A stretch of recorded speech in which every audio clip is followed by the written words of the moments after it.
श्री गणेशाय नमः दिवंदू गणनाथाला सिद्धिविनायका समर्थाला तू विघ्ने वारी त्वरित ग्रंथ हावा सुपवित्र वंदू शारदा भवानी विद्यादायिनी जगत जननी करी मज कृपा प्रसाद स्फुरुदेया विछंदास वंदू गुरुपाई भावे ज्यांनी ज्ञान दीप लाविले अज्ञाचे तिमिर नाशिले तेच सद्गुरु आम्हासी कुलदैवताई अंबा तू भक्त काजाची कृपा कुलधर्म रक्षण करी पूर्ण ग्रंथ काल करी जय जय श्रीपाद वल्लभा तू कल्पतरु कल्पद्रुमा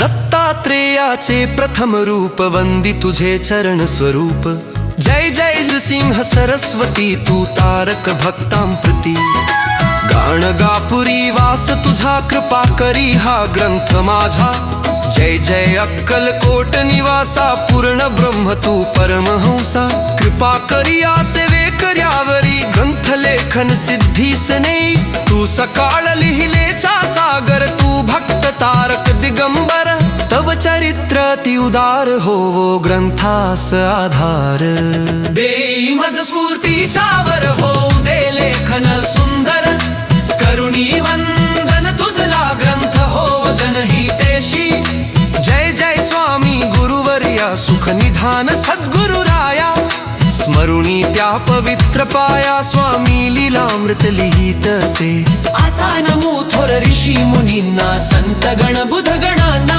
सज्जनांना आणि माता पित्यांना नमन माझे साष्टांग ब्रह्मा विष्णू महेश्वर तिन्ही देवांचा अवतार स्वामी समर्थ नामे जाण अक्कलकोटी वसत असे प्रथम अवतार दत्ताचा श्रीपाद नामे पिठापुरीसाचा द्वितीय अवतार तयाचा नृसिंह सरस्वती कारंजा ग्रामे कलियुगाची वेळ झाली भारता भुवती ग्लानी आली पुढल्या अवताराची गरज भासली जगामध्ये चोहीकडे श्री गुरु कर्दळी वणी होते ध्यानस्थ मुंग्यांचे वारुळ होते त्यांच्या भोवती समस्त 300 वर्षापासून आसनस्थ होते तये वेळी श्री गुरु स्वामी समर्थांचा अवतार केला श्री गुरूंनी धारण भक्त उद्धरायचे होते कारण प्रकट झाले स्वामीनारायण कर्दळी वणी तेहा कर्दळी वनातून स्वामी महाराज निघाले संपूर्ण भारतभर त्यांनी भ्रमण केले 1818 साली कोकणात आले वेंगुर्ल्याच्या हद्दीवर पुढे 25 वर्षे मुंबईत वस्ती केली हाजी अली समोर पर्णकुटी सजली तिथेच भक्तांची दुःखे निवारली मुंबईकरांना समर्थांची साथ ग्रामीण भागाकडे वाट चाल शाश्वत मुंबईचा क्षणात त्याग केला ग्रामीण भक्तांचा त्यांना धास लागला पायीचा प्रवास केला मार्गे पंढरपूर बेगमपूर पाहिले मंगळवेढा मोहोळ सोलापूर ही जिंकले भक्तांच्या भेटीस स्वामी तिथे थांबले अक्कलकोटची मग वाट धरली अश्विन शुद्ध पंचमीचा दिवस उजाडला खंडोबाच्या मंदिरात मुक्काम पडला अक्कलकोटी स्वामी राया स्थिरावला ब्रह्मांड नायक तिथे प्रगटले खंडोबाचे मंदिर सुंदर बैसले श्री तेथे शिळेवर आले 2 यवन सत्वर थट्टा श्रीची करू लागले पाहिले ज्यांनी श्रीचा चमत्कार क्षमा मागू लागले वारंवार विचार केला मनात हे असती सिद्ध पुरुषा त्यांनी नेले श्रीना चोळापाच्या घरी वांज विहीर होती त्यांचे पाटांगणी आले आले कोरड्या विहिरीला पाणी, स्वामी चमत्कार दाखविती. स्वामींनी ठेविला मस्तकी चोळाप्पाच्या हात. आठवू लागले पूर्व जन्म गाध, स्मृती जाहली पूर्वापार सन संदेवते ताझारित. सौळब्बाची पुरभक्ती संचरला हरी अमितिक, सेवा हावी ताहुनी गद्दे राही एकेत समर्खड. समर्ख तिथे राहुनी खेपली चोळाप्पाचे परच काह, काढली आवंदीला हेवी चोळाप्पाची अबाते. काढी काज गेटीशी स्वामी पुला कधी, स्वामी समर्थ अक्कल होत अकल कोरेच्या. परमाधामध्ये होरी देंदो भिन्य चाळी कोरहारा. शीतान श्री गुरु कर सेन सरस्वती. स्वामी समर्थ चरण चरम शीतस्तु शीतल गोहतु. श्री गणेशाय नमः. शरणागतास अभय देणारेल भक्तांचे संकट, दूर करणारेल भिऊ नकोस हे वचन बोलणारे.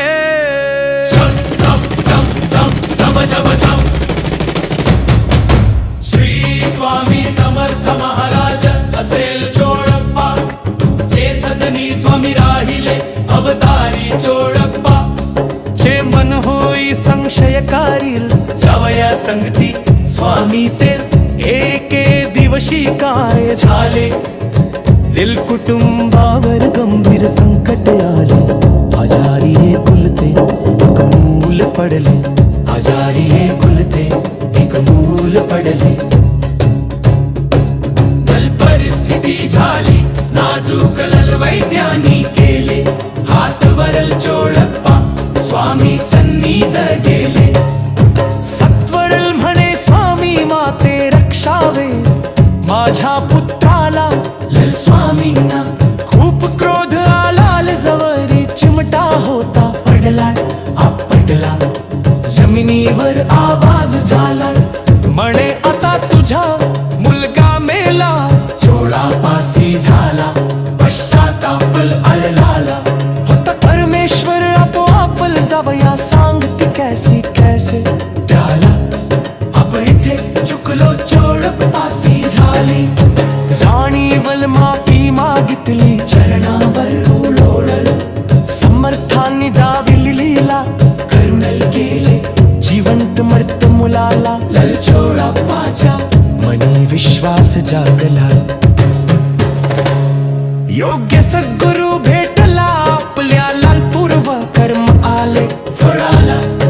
स्वामी समर्थ भेटले ले दृढ भक्ती तेसी सद्गुरु चरणी आसक्तील तेने. येत मोक्ष हातील पुनरावृत्त ती चुकेल इतिश. स्वामी लीलामृत जिवंत केले. मेलेले मुल्लल पश्चाताप झाला.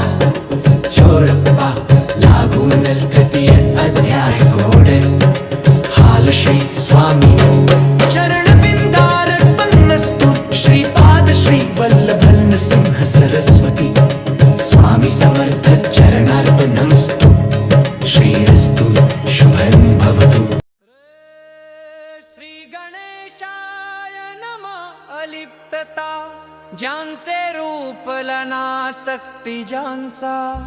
धर्मल ज्ञान मार्गे भक्तांना उद्धरणारेल अवधूत स्वामी महाराज. असेल मागील अध्यायी वर्णिलेले चोळप्पाचे. हृदय कैसे पालटले मुलाला नवजीवन मिळाले.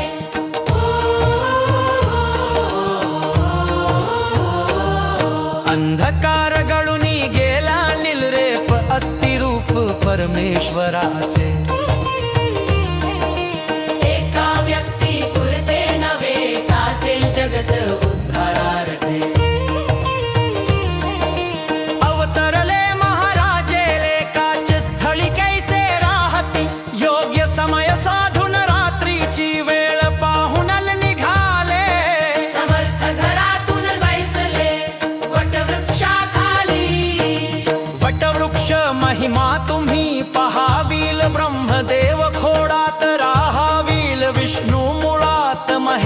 पालवितल त्रिमूर्ती राहती एक रूपेल तैसे हे वटवृक्ष जाणल झाले स्वामीचे निवास स्थान स्वामी राहिले आनंदुन मठ स्थापुनी ते धवालय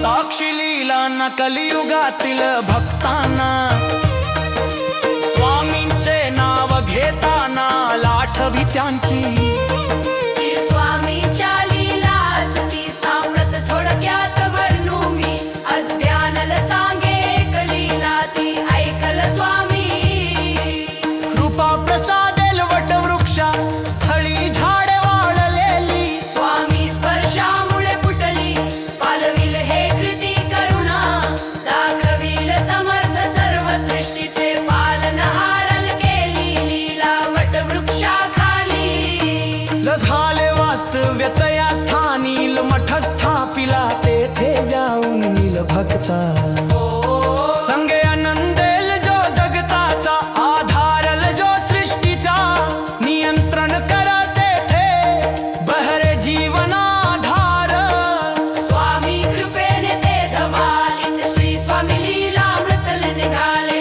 चोळपाच्या घरातून मठ स्थापिल वटवृक्षा लागून तृतीय अध्याय गोड हाल श्रीपाद श्री वल्लभल नृसिंह सरस्वती स्वामी समर्थल चरणार्पण मस्तुल श्रीरस्तु शुभं भवतु ली सामी स्वामी समर्थ